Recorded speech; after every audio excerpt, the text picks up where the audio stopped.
बाली अत्यंत शक्तिशाली व महापराक्रमी राजा था जिसके सामने कोई भी नहीं टिक सकता था। उसे ब्रह्मा जी से मिले वरदान के कारण शत्रु की आधी शक्ति उसके अंदर आ जाती थी, जिस कारण उसे पराजित करना असंभव था। इसी कारण उसकी ख्याति दूर दूर तक फैली हुई थी। बाली प्रतिदिन सूर्योदय के समय चारों दिशाओं की परिक्रमा करता था व पर्वतों से गेंद की भांति खेला करता था। उसी समय में पराक्रमी दुंदुभी नाम का एक राक्षस था जो भैंसे के रूप में पर्वत जितना विशाल था। उसके अंदर भी अथाह शक्ति थी जिसके दम पर वह दूसरों को चुनौती दिया करता था। एक दिन अपने घमंड में उसने समुद्र को युद्ध के लिए ललकारा। तब समुद्र देव ने उससे कहा कि वह सबसे शक्तिशाली नहीं है, इसलिए वह जाकर हिमालय पर्वत से लड़े क्योंकि वे उनसे ज्यादा शक्तिशाली है। ये सुनकर दुंदुभी हिमालय पर्वत के पास गया व पर्वत देव को युद्ध के लिए ललकारा।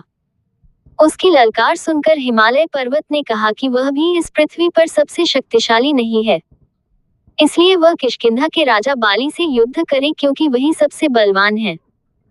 दुंदुभी अंत में बाली की नगरी किष्किंधा पहुंचा व उसे युद्ध के लिए ललकारा। शत्रु की पुकार सुनकर बाली अत्यंत क्रोध से भर गया व उसकी चुनौती स्वीकार कर ली। ब्रह्मा के वरदान स्वरूप उस दुंदुभी भैंसे की आधी शक्ति बाली के अंदर आ गई।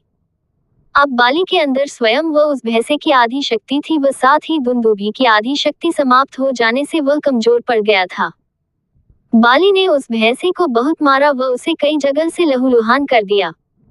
अंत में बाली ने भैंसे को अपने दोनों हाथों से उठाकर कई कोस दूर फेंक दिया। वह भैंसा हवा में उड़ता हुआ धरती पर दूर जाकर गिरा। बीच में मतंग ऋषि का आश्रम आता था जहां उस भैंसे के शरीर से निकल रहा रक्त गिरा।